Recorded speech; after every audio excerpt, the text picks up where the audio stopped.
Welcome to the deep dive. Today we're doing something a little different. We are getting a look inside the playbook of a contemporary master, Colum McCann. He's gathered all this hard-earned wisdom for the next generation of writers. Right.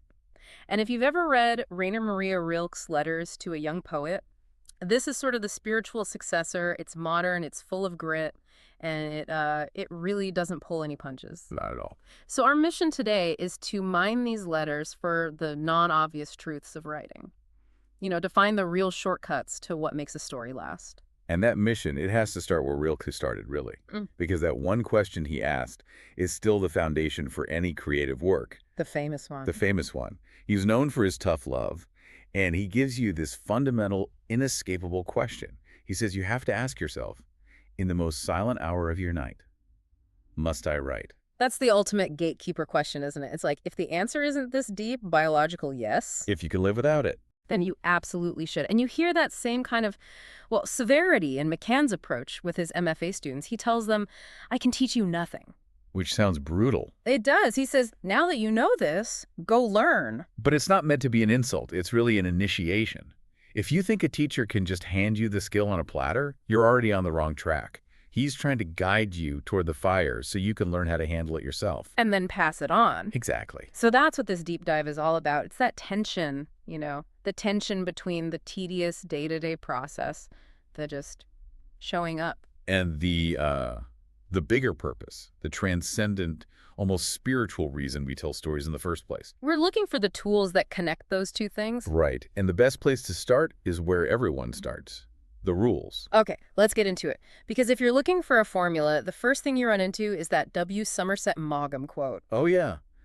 There are 3 rules for writing a novel. Unfortunately, no one knows what they are. And that just perfectly gets to the heart of the paradox. McCann insists there are no fixed rules, but at the same time, you have to be ready to hold 2 opposing ideas in your mind. At the same time. At the exact same time. It's a job that just requires this constant internal friction. I think the most freeing part of that, though, is the permission to be messy. But it comes with a condition, right? You can break grammar rules, but only if you actually know them first. Precisely. If you're going to write in fragments, you need to understand what makes a perfect sentence first. So your break is deliberate. It's not just ignorance. The great writers do it on purpose. They do it to remake the language, to expand what's possible. But you can't even get there if you don't commit to the one rule that actually matters. And that's the one that deals with the terror of the white page. Yeah, blank page. Yeah. It's the biggest cop-out in the business. The source material is so blunt about this. It says writer's block is just too easy an excuse. And a sign you haven't done the work. Exactly. A writer isn't someone with brilliant ideas. A writer is the one who puts his, and I'm quoting here, his arse in the chair, even when it's the last thing they want to do. That is the only non-negotiable rule. It is. And that act of sitting, of showing up, it's so much more demanding than people think. Yeah. You imagine it's a quiet, sedentary job, but The sources compare it to the stamina of world-class athletes. because the mental taxation is just exhausting. You're constantly retrieving, editing, arguing with yourself. You're not just creating a world, you're criticizing it and trying to make it better at the same time. That explains the drain. You're just dropping the bucket into this empty well over and over. Just trying to pull up something true. Which sort of reframes the whole obsession with, word count. Why are we so obsessed with how many words we write a day? Because it's easy. It's a number you can point to. But the metric that really matters, according to this, is the word cut. The word cut. Your word cut is way more important than your word count. So a good day might not be writing 2,000 new words. Yeah. It's that you were absolutely ruthless with 2,000 old ones. Yes. You're sharpening that red pencil until the story is tight, urgent. The real discipline is having the guts to delete your favorite, most beautiful sentences because they just don't serve the story. Okay, let's pivot from that discipline of sitting down to the discipline of how you see the world. Because this next piece of advice, it's maybe the most provocative. Don't write what you know. This is what he calls the exploration mandate. The old advice, write what you know, it just leads to, navel gazing. Not self-indulgence. McCann flips it completely. Write toward what you want to know. Be an explorer. Aim for a Galapagos of the imagination. Because if you just look inward, all you'll find is lint. Lint in your navel. You have to propel yourself outward. It's a call for radical curiosity, really, forcing yourself into otherness, into minds and places that are unfamiliar. And that process, that's empathy. And here's where the popular, soft focus idea of empathy gets a reality check. McCann's definition is almost violent. He says, empathy is violent, empathy is tough, empathy can rip you open. Wait, why violent? That seems counterintuitive. We think of empathy as this gentle thing. Because it demands you annihilate your own comfortable assumptions. To truly inhabit another perspective, especially one that contradicts your own, it's a huge effort. He says cynics are the sentimental ones because they stay stuck in one place. Clinging to nostalgia. Right. Stepping into that otherness is a courageous act. So how do you square that circle? If you're writing toward the unknown, how can you write it? Logically, you can only use the tools you already have. That's the great paradox again. You have to hold both. By writing toward the unknown, you force yourself to research, to learn, to stretch, and you achieve what he calls a shotgun leap in your consciousness. Ah, so you find out what you knew but didn't know you knew. Exactly. It stops you from getting stuck in the permanent backspin of me, me, me. That makes so much sense. And it leads right into the next piece of advice on self-avoidance. Smash that mirror. We're told not to write straight memoir. Yes. Don't steal from your friend's life. Don't use your partner as literary cartography. Don't just transcribe real events. Why not? I mean, if my own life is the richest source of truth, why not write about my father directly? Because you owe your story a greater truth than just accuracy. The idea is to invent new neuroses, new problems, and then embed your real emotional experience inside that fictional frame. So you create a new invented father. And you embed your own father's complexity and love into him. He'll be more alive, more true than if you just copied him down on the page. The paradox is that by avoiding yourself, you actually find yourself on a deeper level. It's a responsibility to freedom, as he puts it. You free the characters, and the story becomes bigger than just you. Okay, so we've got the mindset. Let's get into the mechanics. Character. How do you build someone from the dust of your imagination? Well, they can't be simple heroes. They have to be intricate, flawed, a heartbreaking mess of flesh and bone. The goal is reality. Making them so real, the reader never forgets them. Like a Gatsby or a Falstaff. Exactly. And to do that, you need to know way more than what actually ends up on the page. You need to know their unwritten life. What does that mean, exactly? It's everything. Not just what your character had for breakfast, but what they wanted for breakfast. You need to know why there's a tiny burn mark on their finger or what the first thing they ever shoplifted was. That seems like a ton of work for details the reader never even sees.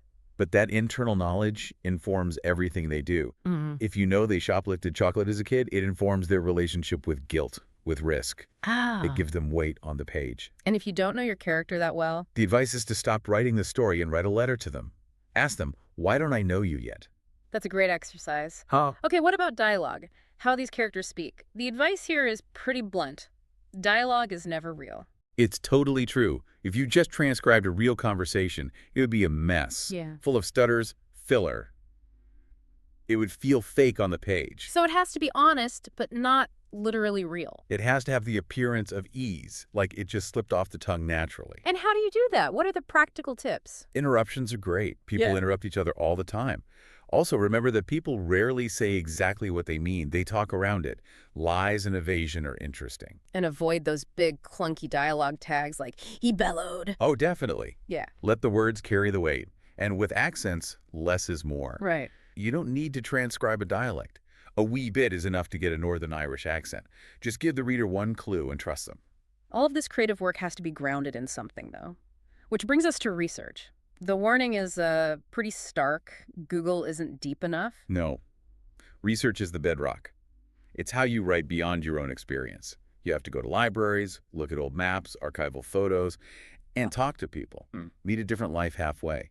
Why is that so much more valuable than just searching online? Because the internet gives you a fact, like when a building was built. A conversation gives you the smell of that street in 1950. The sensory details. Exactly. Google gives you facts, but deep research gives you reality. The goal isn't to dump a bunch of facts on the reader. It's to find what he calls the divine detail. The one tiny thing that reveals everything. Yes, like William Gass's idea about the ashtray. Don't just mention an ashtray, make it the only one in the world. With a specific chip, a specific stain. That cumulative attention to detail is what makes stories sing. Okay, we've got the building blocks. Let's talk architecture, language, structure, and purpose. In this hierarchy, where does plot fit? This is a huge one. Plot, according to this, is often the dullard's first choice. The Dillard's first choice. It's Wow. always subservient to language. What happens is never as interesting as how it happens, Why is that? Plot seems so important. because it's easy to market. We're all trained to ask what happens next. But the real truth of a story, the emotional shift, it's found in the language itself. You use that amazing James Joyce example. I mean, anyone can write, "A fat man came down the stairs." That's just plot. Functional. But Joyce makes stately, plump Buck Mulligan descend the stairhead. It just stops time. It celebrates the moment. When you focus too much on plot, the language starts to creak. And to make sure that music is there, the advice is to read your work aloud. You have to. You have to hear the rhythm, the assonance, the escape of the language. What's inscape? It's the unique spirit of a thing. Reading aloud lets you hear if your words are capturing the inscape of the scene. You become the actor. You discover where the music works and where it falls flat. Exactly. And that tells you if a sentence needs to be long and flowing or short and sharp. Yeah. Your ear's the final editor. So language shapes the structure. And structure isn't some pre-planned blueprint. No, it's the container for the story. But it has to grow organically from the characters, from the language. You discover it as you go. You don't design it like an architect. That sounds terrifying, honestly. It is. But the goal is for the reader to feel secure inside it, without ever seeing the wiring in the walls. That terror is the writer's burden, not the reader's. Okay, let's move to the ultimate purpose. There's this very intense test of commitment in the source material called the bus theory. The bus theory. It's the absolute measure of how necessary your work is to you. It's as if you nearly get hit by a bus. A real near-death moment. Yes, horns blasting, adrenaline pumping. In that moment of panic, your primary thought can't be about your life. Yeah. It has to be that the bus must wait until your book is finished. That's profound. It's not about valuing the book over your life, but the completion of the work. It's the theory of purpose. You have to believe death is not an option, not until you've written on the last sentence. It proves the story must be born into the world. So what makes it that necessary? What's the final moral imperative? Writing, at its core, is a foothold against despair. And it's the freedom to articulate yourself against power. So where power wants to simplify things. The writer's job is to complicate, to criticize. Literature is the antidote to dogma, to easy answers. It forces us to see the world in all its messy, contradictory shades. It's a defiant act. It really is. It fights the easy narratives we get fed every day. The whole thing just sounds like a constant emotional marathon. Absolutely. It demands persistence, a joy in the difficulty, and an acceptance of failure. It's that Beckett line. Fail again, fail better. You learn more from the disasters. And the end of the process sounds just as brutal. It has to be. You Yeah. should be utterly exhausted when you finish, convinced you're a charlatan and you can never do it again. That moment of depletion is actually the moment of celebration. It is. It's when you know you've given everything to the page. And finally, the last line. The advice is don't tie it up in a neat bow. And definitely don't preach. The last line should find some grace and then leave the reader to walk into their own imagination full of questions. It needs to be mysterious. Gogol said it best, and nothing would ever be the same again. Your last line is the first line of the reader's journey after they close the book. Exactly. So if writing is that freedom to articulate against power, to find the pulse of a wound, then what new cruelties or deep griefs unfolding in the world right now must you, the listener, force yourself to see, to complicate through your own thought, rather than just accepting the simplified version you see on your screen? That is the ultimate challenge, and now you know what it takes to pass that fire along.